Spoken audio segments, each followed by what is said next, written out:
Nikech sani ginyawacho kata koketo ka nitie pogruok ng'ama nyaka sir sirkal gi jok madhi siro kweth maketo sirkal tesre. Geno ma kama oduoki kuom jopiny e yo machal nade kakale processes makoro sani katiba keto piny. Cleophas, mano en penjo maber kabisa.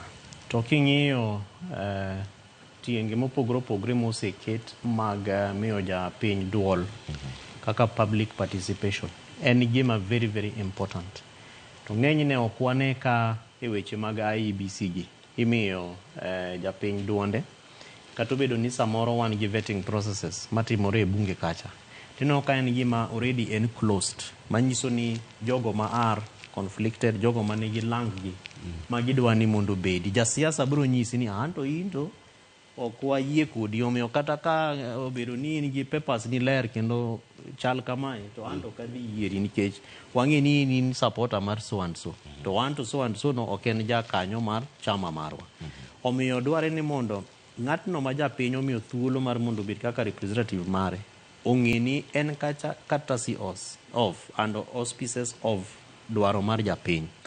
To dware ni kata ka wan gi representatives gi vetting matimre kacha, petitions manyalo bete ma japiny nyalo chiwo ng'enyne ok wane ka duoko imiyo japiny, nikech kata public participation processes go itimo to ok wane ka ripode ichiwo kendo iketo gi ayanga mar mondo ji one ni kamae kaka nende chal. Omiyo ka watimo yiero mag commissioners manyien, public participation, duol mar japiny nyaka keti. An anyalo declare, Cleophas, ni kane wayiero commissioners mag manotayo yiero mar 2022, to an achiel kuom jogo manoluong gi selection panel Serena Kai.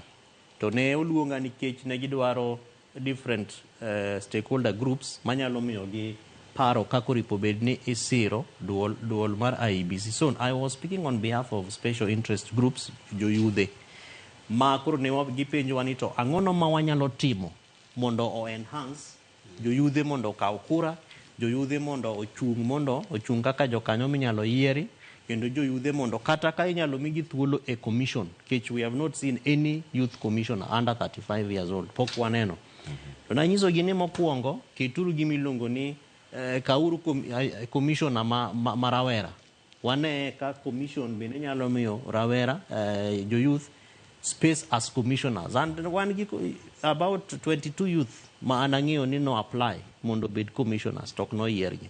But about 7 of them nene omi thuolo mar mondo obede gi miluongo ni IEBC youth desk, ma en mechanism manoti godo gi IEBC etimo civic education, reaching out to universities. Mane waneno ka through that process more than 8.6 million young people nokawo kura. But of course kano chopo 2022 to be ok ne gidhi magigo kura gon, nikech ne waneno ka about 8.1 million of the 8.6 nonindo kendo kuch gi ok nokwan. Tineno kamano bende luwore gi siasa migoyo. Omiyo namba 2 manyaka wane ka itimo in dealing with different conflicts manyalo betie. Sami yiero ng'ato kata mar mondo bedi selection panel mar commission kaka mar tayo yiero gi weche mag ng'ado kiewo, to wamigi thuolo mar ng'ato mondo o declare interest mare ni anto siaya an ja ODM tabire commission abire panel ni nikech abire commission ni for example kata ranyisi nikech kaka kaluwore gi job description manende uchapisha e gazet muketo to I qualify, nikech wan gi jogo makata sama waloseni Cleophas mana ni wan e TV to wanyalo nyisi ni ng'ane is a possible commissioner, to bedo secondary gi ng'ane nikech nitie list bende moselosi, mak mana ni kaka ne Kalonzo loso kaka wasewacho ji pok oyie nikech weche mag political interest.